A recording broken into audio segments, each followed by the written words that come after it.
교회를 사랑하는 사람들이 교회를 위해서 헌신하게 하시니 감사합니다. 이 또한 주의 은혜인 줄 믿습니다. 어제 하루 종일 고생한 우리 조권사님의 그 수고와 애씀을 주께서 기억하여 주시고 등불을 밝히며 마음을 밝힌 그 마음에 주께서 기쁨으로 화답하여 주시옵소서. 사랑하는 성도들, 휴가 가운데 있다가 이제 하나둘 돌아와 제자리로 돌아오게 됩니다. 각자의 자리가 어디인지 분명히 알아 흔들리지 않게 하시고 분명한 신앙으로 다시금 새로워지는 시간들이 되게 하여 주시옵소서. 도서관 자원봉사도 계속 돌아가고 있습니다. 8월 둘째 주까지 이루어질 자원봉사의 기간 동안 많은 사람들이 방문하고 그들의 마음속에 주의 복음도 허락하여 주시옵소서. 8월 6일 날 부족한 종이 충신교회 가서 고등부 아이들에게 복음을 전하고자 합니다. 성령의 충만함이 있게 하시고 넘치는 주의 은혜로 그들을 사로잡아 주시옵소서. 다양한 교회의 사역들이 있지만 그것으로 이제는 열매를 기대하오니 주 성령이여 임하여 주시고 성령이 충만한 교회, 성령의 능력을 덧입는 교회, 성령이 이끄시는 우리 다림목교회 되게 하여 주시옵소서. 성경 공부로 예배로 함께 동참하는 사랑하는 주의 백성들, 그들의 삶과 그들의 거처에 주의 역사만 나타나게 하여 주시옵소서. 몸이 아파서 힘들어하던 이들도 있고 병약하여 힘든 이들도 있고 또한 여러 가지 병으로 그리고 여러 가지 어려움으로 고통받았다 이겨내고 있는 성도들도 있습니다. 각자의 삶을 주께서 주장하여 주시고 외롭고 힘들지 않게 하여 주시고 승리하는 중심이 하나님인 줄 믿어 하나님 의지하고 오늘도 나아가게 하여 주시옵소서. 감사합니다. 고마우신 예수님 이름으로 기도드렸습니다. 아멘, 아멘.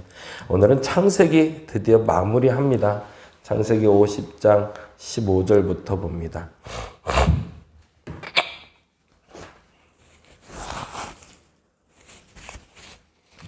창세기 50장 15절에서 26절까지.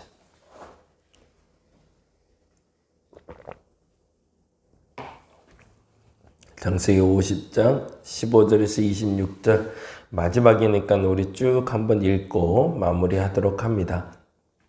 요셉의 형제들이 그들의 아버지가 죽었음을 보고 말하되 요셉이 혹시 우리를 미워하여 우리가 그에게 행한 모든 악을 다 갚지나 아니할까 하고 요셉에게 말을 전하여 이르되 당신의 아버지가 돌아가시기 전에 명령하여 이르시기를 너희는 이같이 요셉에게 이르라. 내 형들이 내게 악을 행하였을지라도 이제 바라건대 그들의 허물과 죄를 용서하라 하셨나니 당신 아버지 하나님의 종들인 우리 죄를 이제 용서하소서 하매 요셉이 그에게 하는 말을 들을 때에 울었더라. 그의 형들이 또 친히 와서 요셉의 앞에 엎드려 이르되 우리는 당신의 종들이니이다. 요셉이 그들에게 이르되 두려워하지 마소서. 내가 하나님을 대신하리이까. 당신들은 나를 해하려 하였으나 하나님은 그것을 선으로 바꾸사 오늘과 같이 많은 백성의 생명이 구원하게 하시려 하셨나니 당신들은 두려워하지 마소서. 내가 당신들과 당신들의 자녀를 기르리이다 하고 그들을 간곡한 말로 위로하였더라. 요셉이 그의 아버지의 가족과 함께 애굽에 거주하여 110세를 살며 에브라임 자손 3대를 보았으며 므낫세의 아들 마길의 아들들도 요셉의 스라에서 양육되었더라. 요셉이 그의 형제들에게 이르되 나는 죽을 것이나 하나님이 당신들을 돌보시고 당신들을 이 땅에서 인도하여 내사 아브라함과 이삭과 야곱에게 맹세하신 땅에 이르게 하시리라 하고 요셉이 또 이스라엘 자손에게 맹세시켜 이르기를 하나님이 반드시 당신들을 돌보시리니 당신들은 여기서 내 해골을 메고 올라가겠다라 하셨더라. 요셉이 110세의 죽음에 그들이 그의 몸에 향재료를 넣고 애굽에서 입관하였더라. 아멘. 오늘은 두 가지를 볼 건데요. 첫 번째는 요셉의 형들의 입장에서 보는 형들의 모습을 통해서 우리의 모습을 하나 살펴봤으면 좋겠고, 또 하나는 이제 창세기가 끝나잖아요. 창세기의 마지막은 왜 이렇게 끝날까? 그 부분 좀 얘기하려고 그래요. 그래서 먼저 후반부에 먼저 말씀드린 것부터 얘기 드리자면, 창세기 시작은 굉장히 웅장하잖아요. 태초에 하나님이 천지를 창조하시니라 라고 시작이 돼요. 그 말의 뜻은 온 세상의 시작을 말하고 있단 말이죠. 책을 쓸 때 우리 조곤사님하고도 엊그제 그 얘기 한번 했지만, 책을 읽는 방법이라는 게 있어요. 그건 뭐냐면 책의 주제가 뭔지를 찾는 거거든요. 그래서 그 주제만 찾아주면 어떤 두꺼운 책도, 아무리 얇은 책도 그 책이 잘 쓰여진 책이라는 전제 속에서 보자면 그 책의 주제만 찾으면 그 책을 읽어낼 수가 있어요. 근데 안타깝게 대부분의 책들이 다 그렇게 되어 있긴 하지만 혹 몇 권의 책들은 그렇지 않은 경우들도 있죠. 그렇다면 아주 탁월하게 쓰여진 책으로만 봐도 창세기는 굉장히 탁월한 책일 텐데, 그러면 이 책에서 말하는 주제가 있을 거 아니에요? 그렇죠? 창세기는 단지 하나님이 세상을 만드셨다? 말 그대로 용두삼이잖아요. 이렇게 되자면. 그냥 보자면 그렇잖아요. 세상을 만드시는 어마어마하게 크신 하나님으로 시작을 했는데 끝자락에 가니까 하나님은 찾아보기 모르고 아주 작은 이스라엘 민족들의 작은 마물이 거기로 끝나 있는 것처럼 보이는, 그렇게 보이지 않으시나요? 처음에는 거대했으나 나중은 용두사미처럼 조그매졌더라. 그러면은 창세기는 의미가 없겠죠. 그러면 창세기 전체에 흐르고 있는 맥이 하나가 있기 때문에 이렇게 마무리했다라고 볼 수 있는 거죠. 천지를 만드신 하나님에 대한 설명이 창세기의 시작이라면, 그 천지를 만드신 하나님이 우리를 어떻게 생각하시는가를 보는 게 결론인 거죠. 이게 창세기의 시작은 하나님이 하셨다는 걸 말하고, 세상을 시작하신 하나님이 우리를 어떻게 생각하시는지 그걸 주려는 게 창세기의 목적이다. 그러면 이렇게 따지면 우리가 말하는 대로 얘기한다면 두갈씩, 양갈씩, 미갈씩 이런 단어들을 쓰기도 하지만 처음의 주제를 말하고 끝의 주제를 말하는, 그러니까 이 처음의 주제와 끝의 주제가 하나로 연결되는 큰 흐름이 하나가 있다는 거죠. 그 힌트가 바로 24절, 25절이 됩니다. 같이 한번 볼까요? 24절, 25절. 같이 한번 읽어보겠습니다. 요셉이 그의 형제들에게 이르되 나는 죽을 것이나, 그 다음에 뭐라고 되어 있죠? 하나님이 당신들을 돌보시고, 거기다가 줄쳐놓을게요. 나는 죽을 것이나 하나님이 당신들을 돌보시고. 요셉을 의지하지 말라는 거죠. 창세기의 결론은 사람 의지하지 마라. 그리고 결국엔 누가 돌보실 것이다? 하나님이 너희를 돌보실 것이다. 그리고 또 다시 반복됩니다. 25절에 이렇게 되어 있죠. 요셉이 또 이스라엘 자손에게 맹세시켜 이르기를, 뭐라고 되어 있어요? 하나님이 반드시가 포함이 됐죠. 그 다음에 뭐라고 나오죠? 당신들을 돌보시리니. 24절에 하나님이 당신들을 돌보시고 라고 얘기할 때 이 형들이 못 알아듣잖아요. 못 알아듣는 사람한테는 암기라도 시키는 거죠. 왜? 틀린 말이 아니고 이 일은 반드시 이루어질 일이니까. 형들 이거 무슨 말인지 못 알아듣는구나. 나 죽은 다음에 애굽에서 어떻게 살지 걱정하는구나. 나 죽은 다음에 어떻게 될지 염려하는구나. 내가 당신들 지킨 게 아니라 하나님이 당신들 지킨 거야. 그거 당신들 알아야 돼. 그래도 못 알아듣잖아요. 그러니까 맹세시켰다는 거잖아요. 그건 무슨 말일까요? 암기시켰다는 거죠. 지금 모르면 외워라도 나. 외워놓으면 나중에 이해될 거야. 뭐가? 하나님이 반드시 당신들을 돌보실 걸. 그렇게 하면서 요셉은 이 창세기를 더 정확히는 하나님은 요셉의 입을 통해서 이 창세기에서 말하고 싶었던 요지를 던져놓고 끝내십니다. 태초를 만드시고 창조하시며 우리를 구원하신 하나님이 반드시 우리를 돌보실 거라는 거죠. 그러니 그 믿음을 가지고 이 책을 보라라고 창세기는 우리에게 말해주고 있습니다. 그리고 또 하나, 이제 앞서 말씀드렸던 형들의 태도를 통해서 한 가지를 보려고 하는데요. 이렇게 말한다 한들 형들은 알아들을 재주가 없었죠. 근데 그 재주가 뭔지가 이렇게 표현됩니다. 16절 보죠. 같이 읽어볼까요? 16절. 15절부터 보죠. 15절. 요셉의 형제들이 그들의 아버지가 죽었음을 보고 말하되 요셉이 혹시 우리를 미워하여 우리가 그에게 행한 모든 악을 다 갚지나 아니할까? 형들은 누구를 의지하고 있었을까요? 여기가 질문이죠. 형들은 누구를 의지하며 이 말을 하고 있었을까? 아버지죠. 그러니까 아버지가 살아있을 땐 요셉이 우리를 안 죽일 거라고 생각했던 이유는 아버지 뒤에 숨어 있었던 거죠. 그런데 아버지가 죽었어요. 그러니 어떻게 될까? 요셉이 날 죽일까? 겁이 나는 거죠. 아까 말씀드린 대로 하면 요셉이 죽으면 우리가 애굽에서 어떻게 될까 염려하는 것처럼 형들은 똑같이 아버지가 죽으면 우리가 어떻게 될까 염려하고 있는 거죠. 요 말을 앞서 말한 대로 다시 한번 설명하면 어떻게 되는 걸까요? 요셉의 형제들은 누구를 의지하고 있는 거예요? 하나님이 아니라 아버지를 의지하고 있었고 요셉을 의지하고 있는 거죠. 그래서 다시 한번 요셉이 후반부에 반복하는 거죠. 사람 의지하지 마세요. 사람이 당신들을 구원한 게 아니라 누가 구원하셨다? 하나님이 구원하셨고 하나님이 돌보실 겁니다. 그런데 그 말을 들은 형들은 이렇게 행동합니다.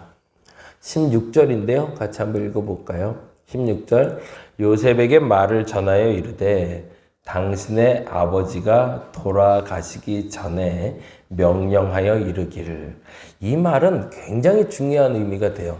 한번 줄쳐놓을게요. 당신의 아버지가 돌아가시기 전에 줄쳐놓고요. 도약의 때라고 해놨어요. 도약의 때. 이게 굉장히 중요하다고 말하는 이유는 제자가 스승을 넘어서는 건 참 어렵습니다. 거대한 인물이 있을 때 그 거대한 인물을 넘어서는 게 참 어려워요. 진보 진영에서 김대중이란 이름을 지우기가 너무 어려워요. 김대중 대통령 밑에 노무현 대통령이 있었고 그 다음에 문재인이 있었고 라고 얘기를 해요. 이유인즉슨 그 그릇이 너무 크기 때문에 그래요. 근데 그 그릇의 세대가 지나고 나면 다음 세대가 열리는 거잖아요. 그건 도약의 때입니다. 그때는 내가 두려움을 느껴야 될 때가 아니라 절망을 느껴야 될 때가 아니라 이제 내가 시작할 때가 이르렀다고 생각했어야 된다는 거죠. 근데 형들은 아직도 아버지의 그늘 아래에 있었기 때문에 아버지가 죽으면 모든 것이 끝난다고 생각한 거죠. 근데 반면에 요셉은 도약의 때가 왔다고 형들에게 말하는 겁니다. 그런데 형들은 이렇게 판단하죠. 두 가지 판단이 나오는데 첫째는 17절입니다. 너희는 이같이 요셉에게 이르라. 내 형들이 내게 악을 행하였을. 누가 누구에게 얘기하는 걸까요? 아버지가 형들의 입을 통해서 요셉에게 이렇게 전달하라고 했다는 거예요. 뭐라고 했냐면 요셉에게 말하기를 내 형들이 내게 악을 행하였을지라도 이제 바라건대 그들의 허물과 죄를 용서하라고 아버지가 유언 남기셨다는 거죠. 형들 해코지 하지 마라 라고. 그건 무슨 말일까요? 속사람이 병들어 있는 거죠. 이 사람들은 저러다가 나 죽을까 염려되는 마음이 아버지의 그림자 뒤에 숨어서 어떡하지? 라는 그 두려움을 이렇게 표출하고 있는 거죠. 왜 도약할 때 도약하지 못할까요? 주눅 들어 있어서 그렇습니다. 지금 할 수 있는데 할 수 있다고 말하는데 과거에 잘못했던 경험이 내 발목을 잡기 때문에 그렇습니다. 그래서 오히려 야곱의 형제들은 요셉에게 엄포를 놓는 거예요. 아버지가 그렇게 말했으니 너 지켜야 돼 라고요. 그리고 또 한 번 이렇게 얘기합니다. 18절 읽어볼까요? 18절. 그의 형들이 또 친히 와서 뭐라고 되어 있어요? 요셉의 앞에 엎드려 이르되 우리는 당신의 종들입니다. 엄포를 놔봤는데 그거 갖고는 안 될 것 같은 거죠. 엄포는 누가 놓는 거죠? 강한 자가 약한 자에게 하는 거죠. 근데 아버지가 죽고 나서 보니까 내가 약자예요, 강자예요? 나는 약자거든요. 그러니까 또 형들은 참 비참하지만 납작 엎드려서 종이라고 얘기하는 거죠. 그때 요셉이 하는 얘기가 우리가 너무 잘 아는 얘기 20절입니다. 같이 읽어볼게요. 당신들을 나를 해하라 하였으나 하나님은 그것을 선으로 바꾸사 뭐죠? 도약의 때에 나로 도약을 이루셨다는 거죠. 고난이 찾아왔을 때 고난을 말하는 단어가 믿음의 사람들은 고난은 나를 죽이고 나를 누리려는 시간이 아니라 나를 도약시키려는 때라는 걸 알고 있었던 거죠. 근데 반면에 형들은 그 고난의 때가 도약의 때가 아니라 좌절의 때로 살아가는 거죠. 코로나 2년을 흘러가고 지금도 코로나가 창궐하고 있지만 이 코로나 기간 동안 나는 어떤 도약을 이루었는가 여러분 한번 되돌아보시기 바랍니다. 내 신앙은 도태되지 않았는가? 내 신앙이 지금 도약했는가? 무너졌는가? 한번 돌이켜보시고 고난이 도약의 때가 될 수 있는 저와 여러분 되시길 바랍니다. 그럼 여기서 이제 질문 하나만 더 던지고 마무리할게요. 아까 말한 대로 창세기는 그 원대하시고 위대하신 하나님이 우리를 돌보실 것이라는 걸 알려주는 주제로 끝난다고 그랬고요. 그런데 우리가 그걸 받아들이지 못하는 이유는 요셉의 형들처럼 속사람이 병들었기 때문에 죄 때문이라는 거죠. 그런데 더 중요한 것이 있습니다. 여기서 말하려고 하는 요지를 한번 좀 들어봤으면 좋겠는데요. 그게 19절이에요. 같이 한번 읽어볼게요. 요셉이 그들에게 이르되 두려워하지 마소서 내가 하나님을 대신하리이까. 이 질문을 던져드리는 이유가 있어요. 하나님은 한없는 사랑으로 그냥 그 죄를 덮으신 걸까요? 요셉은 그냥 덮어버리잖아요. 형들이 나를 죽이려고 했거든요. 그냥 적당한 문제가 아니에요. 나를 살해하려고 그랬단 말이죠. 내 목숨을 뺏으려고 했던 거를 요셉은 그냥 용서해줘 버려요. 그래서 사람들 얘기에 그렇게 생각해. 용서라는 건 한없는 사랑으로 덮어버리는 거라고. 죄도 잘못도 아니요. 그래서 주일날도 그렇고 새벽에도 제가 그 얘기 드렸는데 실수는 용서해 주는 거예요. 근데 죄는 비판하고 정죄해 줘야 돼요. 그래야 알아가요. 형들을 무조건 용서해 준 게 아니라 요셉은 다음에 근거 조건을 남깁니다. 그게 이렇게 되죠. 19절 다시 읽어볼게요. 요셉이 그들에게 이르되 두려워하지 마소서. 이건 내가 용서했다는 얘기예요. 근데 그 다음에 뭐라고 되어 있죠? 내가 하나님을 대신하리이까. 그건 무슨 말이죠? 하나님의 기억 속에 당신들의 죄가 남아서 당신들의 죄에 대한 대가는 하나님이 치르게 하실 거라는 거죠. 그걸 내가 좌지우지하지는 않을 거다. 근데 중요하게 알아라. 당신들 죄 지은 거에 대해서 하나님이 기억하고 있다. 그리고 하나님이 그걸 축복으로 바꾸시든지 저주가 되게 하실런지는 하나님의 선택사항이라는 거죠. 오늘은 그렇게 기도했으면 좋겠습니다. 그 원대한 하나님이, 그 위대한 하나님이 나의 하나님임을 감사합니다. 그것이 첫 번째 기도가 됐으면 좋겠습니다. 끝까지 반드시 나를 돌보실 그 하나님이 나의 하나님임이 감사합니다.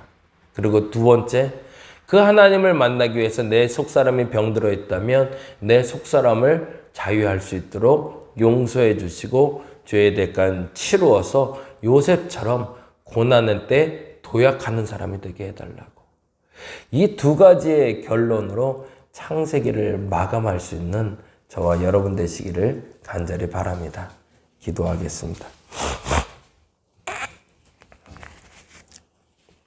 하나님 앞에 기도합니다. 이제 창세기를 마무리하며 그 하나님이 어떤 하나님인지 다시 한번 돌아보고 그 하나님과 나의 관계가 어떤 관계인지 다시금 돌아봅니다. 그 위대하시고 창조하시고 전능하시고 능력 많으신 하나님이 나를 사랑하셔서 나를 돌보아 주심을 내가 인정하게 하시고 그 믿음의 자리를 떠나지 않는 저들 되게 하여 주시옵소서. 감사합니다. 고마우신 예수님 이름으로 기도드렸습니다. 다 같이 기도하고 돌아가겠습니다.